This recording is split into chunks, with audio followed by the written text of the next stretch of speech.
Assalamualaikum warahmatullahi wabarakatuh. Perkenalkan, nama saya Muhammad Syahrir Arar, NIM 193104229, kelas PJKRF dari Universitas Negeri Makassar, Fakultas Ilmu Keolahragaan. Saya akan membahas tentang materi sistem digestifus atau sistem pencernaan. Apa itu sistem digestifus? Sistem digestifus atau sistem pencernaan berhubungan dengan penerimaan makanan yang mempersiapkannya untuk asimilasi oleh tubuh. Sistem ini berperan untuk mengubah senyawa makromolekul menjadi mikromolekul yang siap diabsorpsi oleh pembuluh darah usus. Pembagian sistem pencernaan ada 3, yaitu pertama, pencernaan mekanis, yaitu pencernaan makanan secara fisik, mengubah bentuk kasar menjadi halus seperti mengunyah, menggiling, mengaduk, menekan maupun melumatkan. Yang kedua, pencernaan kimiawi atau enzim, yaitu perubahan zat makanan dengan bantuan enzim pencernaan. Yaitu terakhir, pencernaan biologis, yaitu pencernaan yang memanfaatkan kerjasama yang menguntungkan dengan mikroba. Adapun proses pencernaan meliputi ingesti sama dengan proses makanan, peristaltik sama dengan merupakan kontraksi otot secara involunter dan merupakan yang memindahkan makanan ke dalam traktus ke dalam digestifus. Digesti sama dengan perubahan partikel nutrien yang besar menjadi molekul kecil. Absorpsi sama dengan proses masuknya molekul nutrien yang berguna dari usus halus ke dalam aliran darah sistem limfatik untuk disampaikan kepada sel tubuh.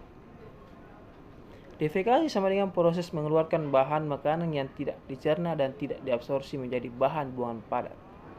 Adapun organ yang terlibat dalam sistem pencernaan yaitu mulut, faring, kerongkongan, lambung, usus halus, kelenjar pankreas, hati dan usus besar dan anus. Adapun pembahasan organ yang terlibat dalam sistem pencernaan sebagai berikut. Yang pertama, mulut. Mulut ialah rongga lonjong pada saluran pencernaan. Mulut dibatasi oleh bibir, balatung, dan pipi. Proses yang terjadi di mulut adalah mekanik dan kimiawi. Kelenjar ludah di mulut berasal dari kelenjar parotis, kelenjar submandibularis, dan kelenjar sublingualis. Dan selanjutnya faring. Faring merupakan organ penghubung antara rongga mulut dengan kerongkongan. Makanan yang telah dicerna akan masuk kerongkongan melalui proses menelan melewati faring. Selanjutnya, kerongkongan. Kerongkongan adalah tabung atau tube berotot pada vertebrata yang dilalui sewaktu makanan mengalir dari bagian mulut ke dalam lambung dengan panjang sekitar 20-25 cm. Makanan berjalan melalui esofagus dengan menggunakan proses peristaltik. Selanjutnya, lambung. Lambung merupakan organ kantong besar yang terletak di rongga perut agak ke kiri. Terdiri atas 3 bagian yaitu fundus, corpus, dan phylorus. Lokasi lambung ialah miring dari kiri ke kanan pada bagian kiri atas perut. Di atas kolon transversum, dinding lambung terdiri atas 4 lapisan yaitu serosa, otot, submukosa, dan mukosa.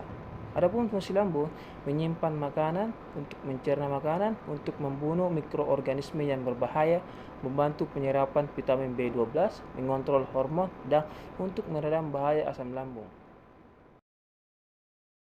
Dan selanjutnya, usus halus.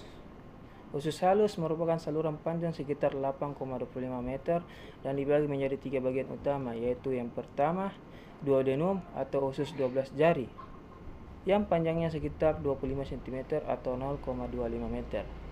Yang kedua, jejunum atau usus kosong, merupakan usus halus yang berbatasan langsung dengan duodenum dan ileum, panjangnya sekitar 7 meter.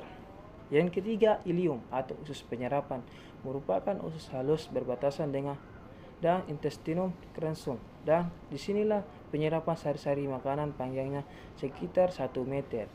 Adapun fungsi usus adalah menerima zat-zat makanan yang mudah dicerna untuk diserap melalui kapiler-kapiler darah dan saluran limfe, penyerapan protein dalam bentuk asam amino, dan penyerapan karbohidrat dalam bentuk emulsi lemak.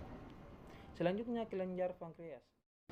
Pankreas merupakan kelenjar yang berfungsi sebagai kelenjar eksorin maupun endokrin. Sebagai kelenjar eksorin, pankreas menghasilkan atau memproduksi enzim yang berperan dalam proses pencernaan makanan. Sebagai kelenjar endokrin, pankreas juga menghasilkan hormon. Kelenjar pankreas menghasilkan hormon insulin yang berfungsi untuk mengatur kadar gula dalam darah dan berfungsi untuk menghasilkan getah pankreas yang banyak mengandung enzim. Selanjutnya hati. Hati merupakan kelenjar pencernaan yang terbesar dalam tubuh dengan berat sekitar 2 kg dan berwarna kemerahan.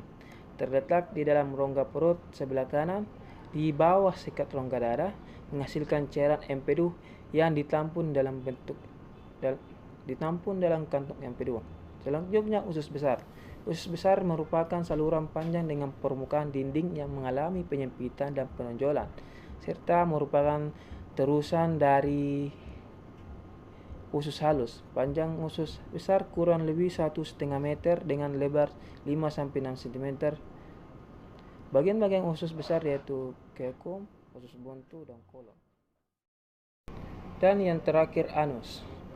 Anus merupakan lubang pada ujung saluran pencernaan yang menghubungkan rektum dengan dunia luar atau udara luar. Terletak di dasar pelvis, terjadi proses perjalanan terakhir dari feses yang telah dibentuk di kolon. Proses pengeluaran feses melalui anus disebut defekasi.